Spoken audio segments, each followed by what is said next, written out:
Beans don't burn on the grill. Took a whole lot of trying just to get up that hill. And now we're up in the big leagues. In my turn, what's that? That bad? Oh, as long as we live, you and me, baby, ain't nothing wrong with that. We're moving on up to the east side, to the deluxe apartment and the sky. Moving on up to the east side. We finally got a piece of the pie. So I know about that. I got a few minutes before my next client comes up. This is your man Rico, the opinionist, and I'm here to share an opinion. Mary Max, what is good? While I got a few minutes before my next client shows up, I want to just share this quick thought. You know, there's a lot of conversations, a lot of opinions have been flowing since the debut of Chris Rock's Netflix special, Selective Outrage, right? And of course, we're all entitled to our opinions, and y'all know I stay entitled to mine.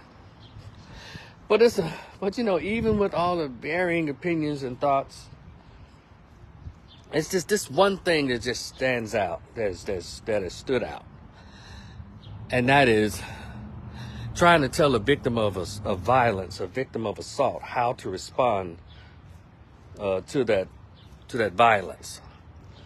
Trying to tell him what he can't say and about whom.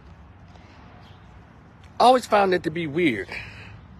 It's almost as if when someone breaks into your house and you put that pistol on their ass, and then the neighbors and all them come and tell you, well, you know, yeah, he kicked in the door.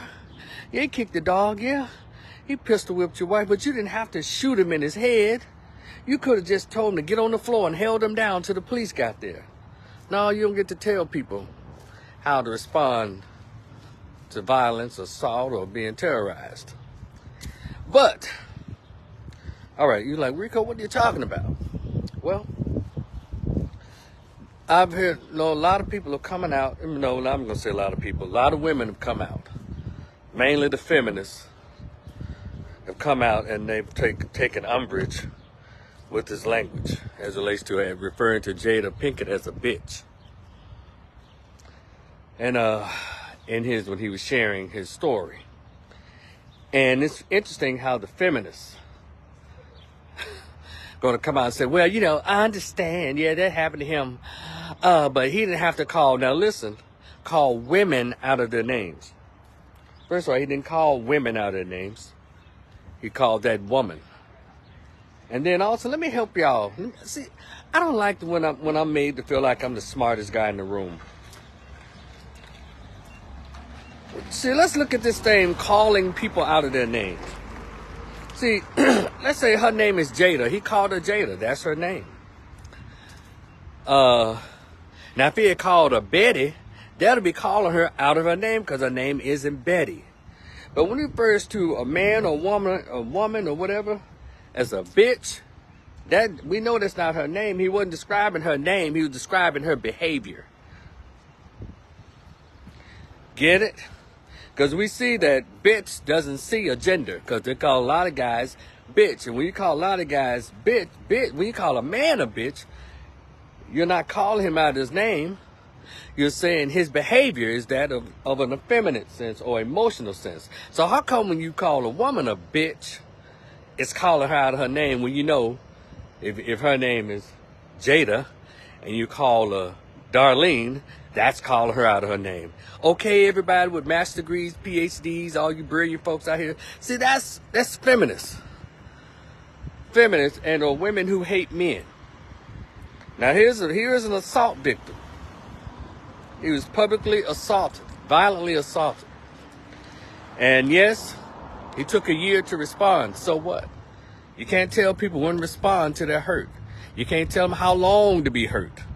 Because there was other comments saying, wow, he's still talking about it. What do you mean? He never spoke about it. What you talking about? And so in the future, y'all, when a woman is called a bitch, It's not calling her out her name. It's describing her behavior. Got it? To the feminists, man haters, I want this message to be for you. Because I feel the same way about Jada Pinkett. Anybody else who behaves horribly, who manipulates, who lies about having a disease and all of that to try to get sympathy.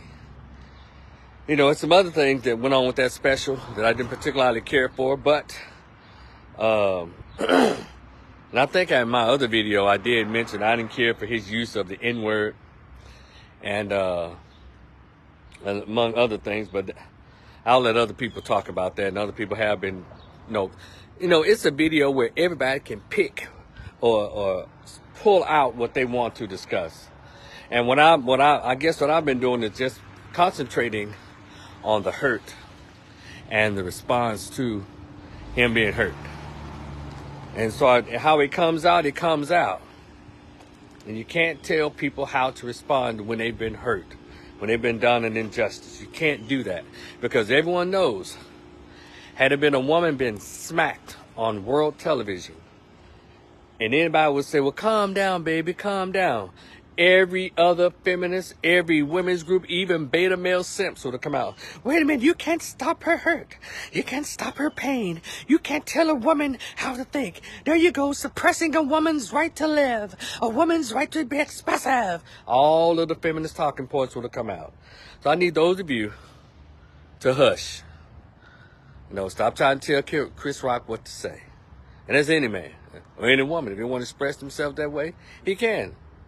And I thought it was a great marketing tool, a marketing genius, a great economic strategy to wait and let his story make money for him instead of for somebody else. And he did that. You know, what else were people talking about? You know, I don't like what he said about women and abortions. Well, I guess when you kill something, what do you refer to? A murderer. There's all kinds of excuses, but here's the part that I want to continue to emphasize. I told on my last video, I encourage people to look up the word misandry. Misandry. That's like the male version of misogyny. You know, misogyny, everyone's so familiar with that because every time a woman farts, she's saying, misogynistic, misogynoir, he hates women, he hates his mother. That bullshit. Well, there's also another word called misandry, M-I-S-A-N-D-R-Y. That is a hatred of men because they're men. Then you have anti-male misandry, black male misandry. And there's a lot of anti-black male misandry that's spewing its ugly head during this situation. And I said I would be remiss if I didn't point that out. Because all of a sudden, you don't care what happened to him. All you worried about is a woman's behavior being described, and the word describe her behavior is bitch. Now that's what you're upset about? You're not upset about violence being committed against another man, huh? Get out of here. I can't take y'all seriously, and I'm not. I can't take you seriously. And a lot of beta male simps, I can't take you seriously either, those who are taking up for this mess. What's up, Ina? Hey, how you doing? Mark Evans, what's good? Kevin. I can't take y'all seriously when you purposely look past this man's physical trauma and mental, emotional trauma because you worried about a woman being labeled by her behavior. Now, y'all tell me if this society hates men or not. Hates boys. And every time you look around, you just hear it. Now, so everything was going on. He finally expressed his hurt and pain, and somehow misandry kicked in. Like he didn't have a right to express himself the way he wanted to at his own special. Tino, what's up? So, but anyway, I'm not gonna hold y'all long. I just wanted to share that. You can't tell a man what to say or who to talk about when he's a victim of violence and trauma. You can't tell him what to say. You know, and it's only usually when they're talking bad about women, all of a sudden, well, bring it down a notch. You shouldn't say that. But when a woman is talking about her attacker, all bets are off. She should be allowed to say everything and anything she wants about anything or anybody. And that double standard has to stop. All right, y'all be cool. I'll talk to y'all later because I have another video I want to do. I still have a few minutes before my client arrives, so y'all stay tuned. I'll be right back, all right? Oh, by the way, if you haven't heard, there's a short story I wrote years ago. It's called The Greatest Pain Ever Felt, Conversation with an Absent Biological Father Who Never Wanted to Be Found. It's only $10. It's in a PDF format. If you hit me on that Cash App, it's in the description box and on my YouTube page, YouTube channel. It's called $Rico the Opinionist. You hit me at the $10. Please put it in the description, your email, and I can email your PDF copy directly to you. Other than that, be cool. We'll talk again in the very near future. What's up, Jeffrey? We'll talk to y'all later, all right? Peace.